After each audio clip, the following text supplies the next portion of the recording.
Assalamualaikum warahmatullahi wabarakatuh. Bismillahirrahmanirrahim. Alhamdulillah.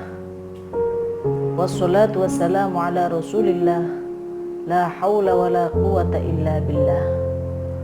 Rabbi shrah li sadri wa yassir li amri wahlul 'uqdatam min lisani yafqahu qawli. Allahumma sholli ala sayyidina Muhammadin abdika wa rasulika nabiyil ummi wa ala alihi wa sahbihi wa sallim taslima biqadri 'azmati dzatika fi kulli waqtin wa hin. Amma ba'du.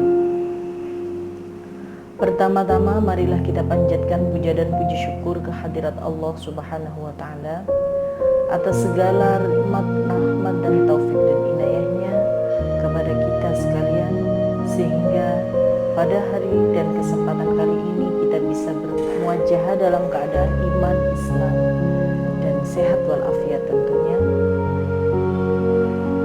Allah yang Maha Kaya telah mengkaruniakan kepada makhluknya yang beriman maupun yang tidak beriman kepadanya. Dia yang Maha Kasih dan tak pernah pilih kasih, yang memberikan kehidupan kepada setiap yang bernyawa, mulai dari burung yang menukik di udara tinggi sampai kepada ikan di dasar lautan yang sedalam-dalamnya, yang menjadikan kita manusia sebaik-baik bentuk. Maha Kaya dan Maha Cinta itu tak berawal adanya dan tak berakhir. Kedua kalinya sholawat salam mudah-mudahan tercurah limpahkan kepada junjungan kita Nabiullah Muhammad SAW, tokoh revolusioner besar Islam yang telah merubah mindset kejahiliahan menuju titik terang, yaitu minadz-dzulumati ilan nur. Tiada sesuatu apapun yang kita harapkan dari beliau kecuali hanya seberkas sinar syafaatnya di hari kemudian.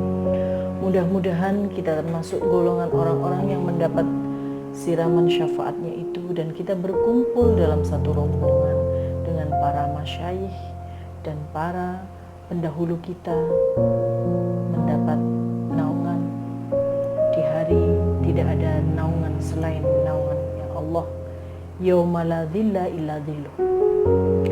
Sahabat yang dirahmati Allah, seorang Anas bin Malik pernah bercerita bahwa suatu hari Rasulullah SAW keluar dari rumahnya untuk melaksanakan sholat Id. Kharajan Nabi SAW yaumal Id li ajli sholatil Id. Fara'a sibyana yal'abun wa wajada sobiyan waqifan yabki. Dan dia melihat sekumpulan bocah-bocah yang sedang bermain, dan satu di antara mereka sedang berdiri dan menangis. Faqala lahu Nabi sallallahu alaihi wasallam wa qala lahu ma yubkika ayyuhas sabi. Dan Rasulullah berkata kepada si bocah yang sedih tadi, apa yang membuatmu sedih wahai anak kecil? Faqala lahu sabi wa huwa lam ya'rif annahu Nabi sallallahu alaihi wasallam. Maka si bocah tadi menjawab pertanyaan Nabi, dan dia tidak mengetahui bahwa sosok laki-laki yang sedang berada di hadapannya adalah penghulu alam, yaitu Rasulullah sallallahu alaihi wasallam. Da'ani ayyuhar rajul fa inna abi mata fi ahdal ghazawati ma'a Rasulillah sallallahu alaihi wasallam wa ummi tazawwajat bi ghairi abi fa akhadha dari wa akala mali fasirtu kama tarani ariyan ja'ian hazinan dalilan. Maka sang anak tadi menjawab, sesungguhnya doakan saya wahai Tuan, sesungguhnya ayah saya meninggal dalam satu peperangan bersama baginda Rasulullah SAW, dan ibu saya menikah dengan laki-laki lain, dan mereka telah mengambil rumahku dan memakan hartaku. Fasirtu kama taroni, dan jadilah saya seperti ini, seperti apa yang engkau lihat. Ja'ian lapar, hazinan sedih, arian telanjang, dalilan hina. Kemudian Rasulullah Shallallahu Alaihi Wasallam menitikkan air mata. Beliau dengan rasa kasih sayangnya yang luar biasa terhadap sesama merasa terpanggil untuk menyayangi dan mengasihi anak tersebut. Diajaklah anak tersebut ke dalam rumahnya Kanjeng Nabi. Falamma ata yaumul id ra'aitu subyan yal'abun fatashaddat husni. Anak kecil tadi melanjutkan pembicaraannya. Ketika hari id datang, saya melihat anak-anak sedang bermain, maka bertambahlah rasa sedih saya. Fabakit, maka aku menangis. Faqala lahu Nabi sallallahu alaihi wasallam. Maka Nabi Muhammad sallallahu alaihi wasallam berkata kepada anak, "Ama tardo an akuna aba, an akuna laka aban, wa Aisyatu umman, wa Fatimatu ukhtan, wa Aliyun aman, wal Hasan wal Husain ikhwatan." Apakah kamu ridho? Apakah kamu mau untuk menjadikanku ayah dan Aisyah ibu, Fatimah menjadi saudaramu, Ali sebagai pamanmu, dan Hasan Husain sebagai saudara laki-lakimu? Seketika itu anak itu mengetahui, menyadari bahwa laki-laki yang sedang berada di hadapannya itu adalah baginda Rasulullah Shallallahu Alaihi Wasallam. Faqala lahu as-sabi, "Akaifa la ardo ya Rasulullah?" Fa akhadha Nabi Shallallahu Alaihi Wasallam wa tawassala bihi ila darihi fa aqamahu wa albasahu libasal ain fa kharaja as-sabi yal'abu ma'as-sibyan. Kemudian anak kecil tadi menjawab, "Bagaimana saya tidak ridho, bagaimana saya tidak mau, wahai Kanjeng Nabi." Maka seketika itu anak tersebut menjadi anak angkat Nabi Muhammad SAW. Betapa indahnya akhlak yang ditunjukkan oleh Rasulullah SAW. Kemudian Nabi membawa si anak tersebut ke dalam rumahnya, diberdirikan, diperintahkan kepada istrinya untuk memandikan, kemudian untuk diberi pakaian yang terbaik, libasal aid, diberi makanan yang enak-enak, dan diberikan sebagian uang untuk anak tersebut sehingga dia menjadi bahagia, dia menjadi bersih. Fa kharaja as-sabi yal'abu ma'as-sibyan fa qala lahu as-sibyan. Kemudian anak tersebut menghampiri pada teman-temannya yang sedang bermain tadi. Salah satu ada yang bertanya, "Kenapa kamu sekarang menjadi tersenyum sedangkan kamu tadi susah, murung?"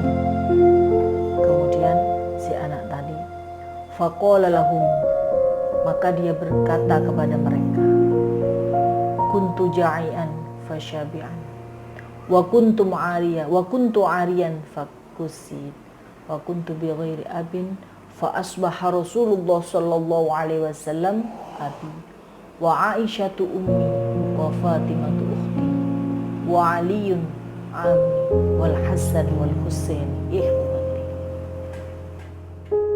Mana saya tidak bahagia, yang tadinya saya telanjang kini saya berbaju, yang tadinya saya lapar saya kini kenyang, dan yang tadinya saya tidak memiliki ayah, baginda Rasul menjadi ayah, dan Aisyah menjadi ibu, Fatimah menjadi saudara, dan sahabat Ali menjadi pamanku, dan Hasan dan Husain menjadi saudara-saudaraku. Faqala lahu sibyan, maka ada salah satu dari anak yang lain berkata kepada sesama teman, sesama bocahnya, "Ya laita aba'ana matu fi ihdal ghazawati ma'a Rasulillah sallallahu alaihi wasallam." Seandainya ayah kita juga meninggal dalam satu peperangan bersama Rasulullah sallallahu alaihi wasallam, mungkin kita juga akan menjadi anak angkat baginda Rasulullah sallallahu alaihi wasallam. Kemudian di beberapa hari setelah itu Rasul benar-benar wafat. Kemudian dia merasakan kepedihan yang luar biasa dalamnya. Lalu datanglah Sayyid Abu Bakar, sahabat Abu Bakar As-Siddiq, kemudian menghampiri dan memeluknya. Apa yang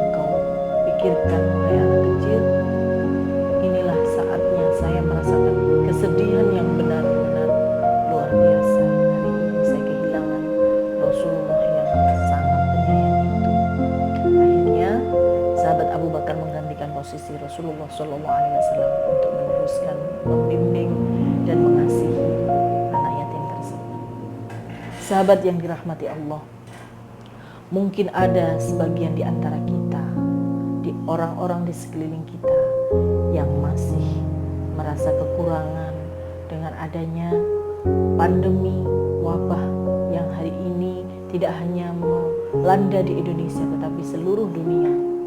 Allah sedang menguji kita. Oleh karena itu, kita sebagai manusia tidak hanya memiliki hubungan yang baik dengan Allah saja, tetapi juga harus memiliki kepekaan sosial yang tinggi. Mungkin di antara mereka tidak sampai hati ingin melihat kita bersedih dan ingin dikasihani, tetapi kitalah yang harus terpanggil, harus terbuka, harus peka terhadap orang-orang di sekitar kita. Mungkin dengan berbagai kenyamanan-kenyamanan dan fasilitas-fasilitas yang Allah berikan kepada kita membuat kita lupa, membuat kita lalai. Kita tidak menyisihkan sebagian dari milik kita, karena ingatlah bahwa apa yang menjadi milik kita adalah menjadi hak orang lain. Oleh karenanya, marilah di momen yang spesial ini, di penghujung Ramadan yang penuh berkah ini, kita meningkatkan munajat kepada Allah. Kita beribadah yang mahdhah dan ghairu mahdhah.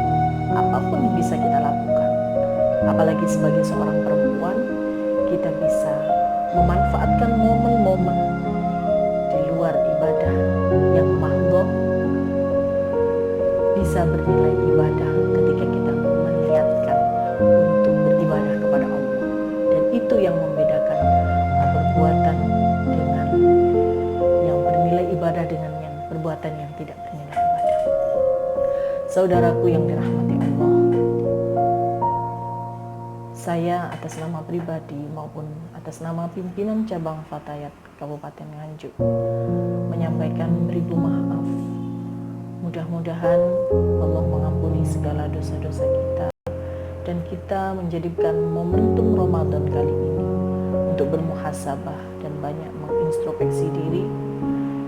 Dan yang tak kalah pentingnya, mudah-mudahan momen Ramadan ini bisa kita bawa kelak setelah Ramadan. Jadi amalan-amalan yang sudah menjadi kebiasaan kita di bulan Ramadan, kita tingkatkan, kita perbarui, dan jangan berubah meskipun Ramadan sudah berlalu di hadapan kita.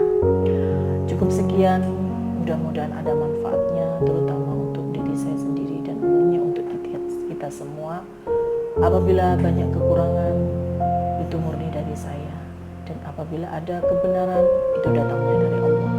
Wallahul muwaffiq ila aqwamit thoriq. Wassalamualaikum warahmatullahi wabarakatuh.